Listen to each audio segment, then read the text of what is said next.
जय जोहार, नमस्कार। दैनिक छत्तीसगढ़ चैनल देख रहे हैं आप। मैं हूं आपके साथ अभिजीत कुमार और करते हैं आज की खबरों की शुरुआत सबसे पहली बड़ी खबर के साथ। इससे पहले छत्तीसगढ़ से अगर आप और देखना चाहते रोजाना छत्तीसगढ़ के समाचार तो नीचे लाल कलर का सब्सक्राइब बटन दिया है जिसे दबाकर चैनल को आपको सब्सक्राइब करना है।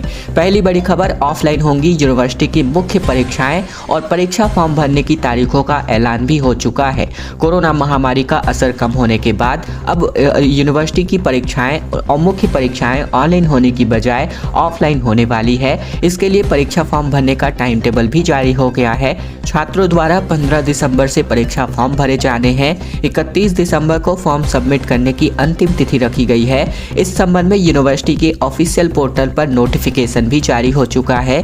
साथ ही बात करें तो 31 केंद्रों पर ऑफलाइन परीक्षा का आयोजन होने वाला है और 15 से 31 दिसंबर तक एग्जाम के लिए फॉर्म भरे जाने हैं। इस दौरान परीक्षार्थी ऑनलाइन किए गए परीक्षा आवेदन संबंधित महाविद्यालय में एक बार फिर से जांच करवा सकते हैं। इसके अतिरिक्त स्टूडेंट्स हार्ड कॉपी समेत वेरीफाइड परीक्षार्थियों की सत्यापित सूची और बाकी सर्टिफिकेट महाविद्यालय से लेकर विश्वविद्यालय के परीक्षा विभाग में 3 से 6 जनवरी तक जमा कर सकते हैं। फिलहाल नोटिफिकेशन बस्तर यूनिवर्सिटी के द्वारा जारी की गई है। चिटफंड कंपनियों के पीड़ितों को अब न्याय मिलने वाला है। 2284 निवेशकों को सीएम मुख्यमंत्री जो है खुद 2.5 करोड़ रुपए की धनराशि वितरित करेंगे। दरअसल भूपेश बघेल अगले सप्ताह चिटफंड कंपनियों के 2284 निवेशकों को 2.5 करोड़ रुपए का वितरण करेंगे। कलेक्टर पुष्पेंद्र मीणा ने चिटफंड कंपनी के प्रकरणों पर कार्यवाही करते हुए शेष निवेशकों को भी राहत दिलाने के निर्देश समय सीमा की बैठक में अधिकारियों को दिया है। साथ ही बैठक में अपर कलेक्टर पद्मिनी भोई, अरविंद इक्का, नगर निगम भिलाई आयुक्त रोहित व्यास समेत जिला पंचायत सीईओ अश्विनी देवांगन मौजूद रहे। कलेक्टर ने नगरीय निकायों और ग्रामीण क्षेत्रों में सड़कों की मरम्मत के कार्य की भी जानकारी ली। उन्होंने कहा कि यह कार्य सर्वोच्च प्राथमिकता का है, इसीलिए पैसे भी शासन ने दे दिए हैं। इनका काम तेजी से पूरा कर लिया जाए। साथ ही बात करें तो 3500 कोविड क्लेम भी यहाँ पर आए हुए हैं और ऐसे में बात करें तो अब मुख्यमंत्री भूपेश बघेल के हाथों अगले सप्ताह इन 2284 निवेशकों के खाते में जो चिट फंड कंपनियों की डूबी हुई रकम की वापसी है वो वापस होने वाली है। छत्तीसगढ़ में 176 पदों के लिए प्लेसमेंट कैंप का आयोजन होने वाला है। नामी कंपनियां 7 लाख रुपए तक की सालाना पैकेज प्रोवाइड कराएंगी। 12वीं पास के लिए भी गोल्डन चांस यहां पर देखने को मिल रहा है। जिला रोजगार एवं स्वरोजगार मार्गदर्शन केंद्र छत्तीसगढ़ की ओर से आज के दिन जो है प्लेसमेंट कैंप का आयोजन किया जाएगा। इस कैंप में 12वीं पास से लेकर के टेक्निकल डिग्री धारकों को भी 176 पदों पर भर्ती की जाएगी। इस प्लेसमेंट कैंप में छत्तीसगढ़ की अलग अलग कंपनियां प्लेसमेंट के लिए पहुंचेंगी। जिला रोजगार एवं स्वरोजगार कार्यालय से मिली जानकारी के मुताबिक भारतीय placement camp service Raipur security guard के लिए 50 पद, जबकि यहां पर मार्केटिंग के लिए 12 पद, फील्ड ऑफिसर के लिए 5 पद और कंपनी सुपरवाइजर के 2 पदों पर भर्ती होने वाली है।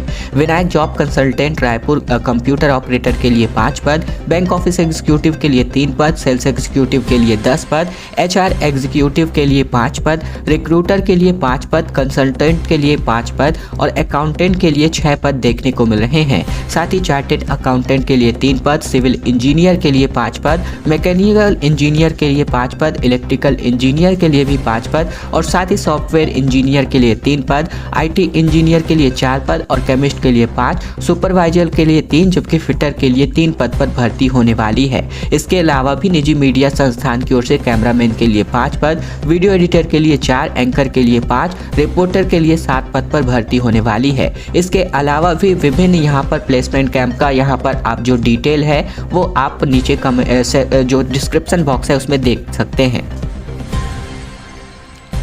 छत्तीसगढ़ में कांग्रेस नेता की गोली मार करके दिन दहाड़े हत्या कर दी गई। हिस्ट्री सीटर संजू त्रिपाठी की कार रोक करके कई फायर किए गए। ऐसे में हमलावर अब फरार है। जमीन विवाद का संदेह लगाया जा रहा है। छत्तीसगढ़ के बिलासपुर में निगरानी बदमाश की सूची में शामिल कांग्रेस नेता संजू त्रिपाठी की दिन दहाड़े गोली मार करके हत्या कर दी गई है।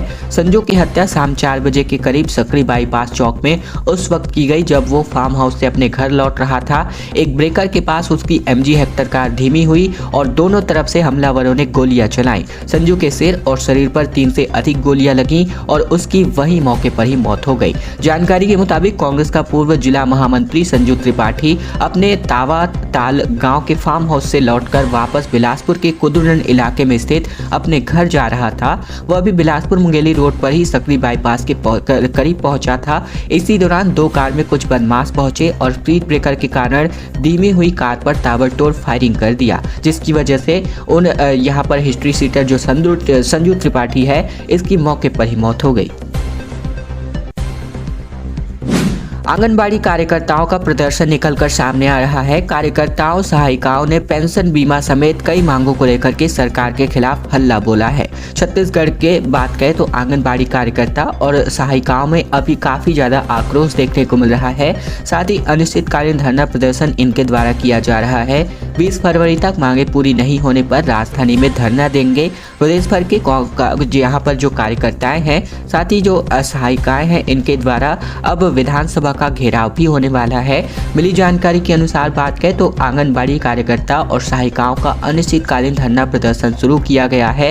ऐसे में आंगनबाड़ी कार्यकर्ताओं ने कहा कि यह प्रदर्शन 6 सूत्री मांगों को पूरा करने के लिए किया जा रहा है। इन मांगों में सामाजिक सुरक्षा के रूप में मासिक पेंशन, साथ ही यहाँ पर समूह बीमा योजना के लिए नीति निर्धारित करके तत्काल लागू करने की बात भी कही जा रही है। छत्तीसगढ़ में आरक्षण पर अब टकराव बढ़ता नजर आ रहा है। मुख्यमंत्री बघेल ने कहा कि भाजपा ने राज्यपाल पर बिल पर हस्ताक्षर न करने का दबाव बनाया। इधर राजभवन विधेयक लौटाने की तैयारी में है।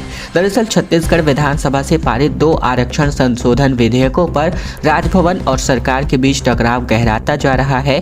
मुख्यमंत्री बघेल ने आरोप लगाया है कि राज्यपाल इस विधेयक पर हस्ताक्षर करने को तैयार थी। भाजपा के नेता उन पर ऐसा नहीं करने का दबाव बना रहे हैं। इधर राजभवन ने शुरुआती समीक्षा के बाद विधेयक को फिर से विचार करने के लिए सरकार को लौटाने की तैयारी कर ली है। रायपुर हेलीपैड पर पत्रकारों से चर्चा में मुख्यमंत्री बघेल ने कहा कि जो राज्यपाल यह कहे कि मैं तुरंत हस्ताक्षर करूंगी, अब वह किंतु परंतु लगा रही हैं। इसका मतलब यह है कि वो तो नहीं चाहती, भोली महिला है, आदिवासी महिला है और निश्चल भी है, लेकिन जो भाजपा के लोग जो उन पर दबाव बनाकर रखे हैं, उस कारण उनको किंतु परंतु करना पड़ा है। मैं तो सिर्फ आदिवासी के लिए बोली थी। ऐसे में आरक्षण का बिल एक वर्ग के लिए नहीं होता, यह सभी वर्गों के लिए होता है। यह प्रावधान है जो भारत सरकार ने किया है, जो संविधान में है। फिलहाल ये सभी बातें मीडिया से बातचीत के दौरान मुख्यमंत्री भूपेश बघेल ने कही। महासमुंद में उम्मीदों के यहां पर उजागर भूपेश होते नजर आ रहे हैं। कोमाखान में आत्मानंद स्कूल, बागबहरा में ओपन स्टेडियम, बगारपाली में राजीव गांधी सेवा केंद्र भवन भी बनने वाला है, जिसकी घोषणा मुख्यमंत्री ने की है। दरअसल बीते दिन मुख्यमंत्री भूपेश बघेल महासमुंद जिले के खल्लारी विधानसभा क्षेत्र पहुंचे। यहाँ ग्राम बगारपाली में उन्होंने छत्तीसगढ़ महतारी के छाया चित्र पर माल्यार्पण कर भेंट मुलाकात कार्यक्रम का शुभारंभ किया। साथ ही यहाँ सीएम ने हितग्राहियों को सामग्री वितरण भी किया। साथ ही कई विकास कार्यों की घोषणाएं भी की। मुख्यमंत्री ने बगारपाली तालाब के सौंदर्यीकरण का ऐलान किया। साथ ही कोमाखान में स्वामी आत्मानंद अंग्रेजी मीडियम स्कूल खोलने की भी घोषणा की। उन्होंने कोमाखान में शहीद वीर नारायण सिंह की प्रतिमा का भी स्थापना किया जाएगा, इस बात की घोषणा की। मुख्यमंत्री बघेल ने समाज कल्याण विभाग के 6 हितग्राहियों को सहायक उपकरण और डेमो चेक वितरित किया। इसके तहत उन्होंने 2 हितग्राहियों को राष्ट्रीय परिवार सहायता योजना के तहत 20-20 हजार रुपए का डेमो चेक भी प्रदान किया। साथ ही मुख्यमंत्री ने विभाग के 5 हितग्राहियों को मसूर मिनी किट और मत्स्य विभाग के 3 हितग्राहियों को जाल का भी वितरण किया। इसके अलावा विभिन्न प्रकार की घोषणाएं यहां पर मुख्यमंत्री बघेल ने करी हैं। सौम्या चौरसिया को न्यायिक रिमांड पर अब जेल भेज दिया गया है। ईडी की पूछताछ पर काम पूरा हो गया है। अब 19 दिसंबर को विशेष अदालत में एक बार फिर से पेशी होने वाली है।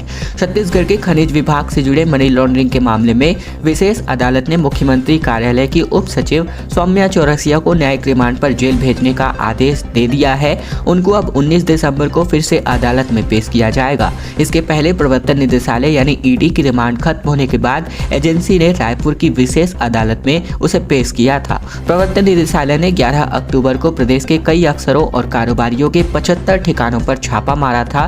प्रारंभिक जांच और पूछताछ के बाद 13 अक्टूबर को इस मामले में छत्तीसगढ़ इन्फोटेक प्रमोशन सोसाइटी यानी चिप्स के तत्कालीन सीईओ समीर बिश्नोई, साथ ही कोयला कारोबारी सुनील अग्रवाल और वकील और कारोबारी लक्ष्मीकांत तिवारी को गिरफ्तार किया था।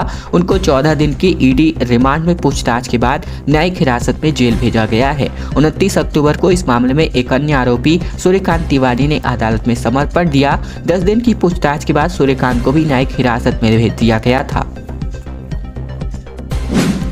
19 दिसंबर को कांग्रेस प्रदेश कार्यकारिणी की बैठक होगी। जनवरी में प्रस्तावित हाथ जोड़ो यात्रा का खाका तैयार होगा। राष्ट्रीय अधिवेशन की तैयारियों पर भी बातचीत होने वाली है।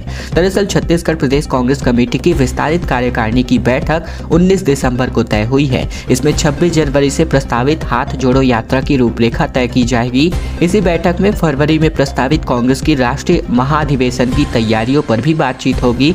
छत्तीसगढ़ में यह कांग्रेस का पहला राष्ट्रीय अधिवेशन होगा। कांग्रेस की ओर से बताया गया कि प्रदेश अध्यक्ष मोहन मरकाम की अध्यक्षता में यह बैठक राजीव भवन में दोपहर 12 बजे से होनी है। इसमें मुख्यमंत्री बघेल, अखिल भारतीय कांग्रेस कमेटी के सचिव और छत्तीसगढ़ सह प्रभारी डॉक्टर चंदन यादव और सह प्रभारी सप्तगिरी शंकर उल्का भी शामिल होने वाले हैं।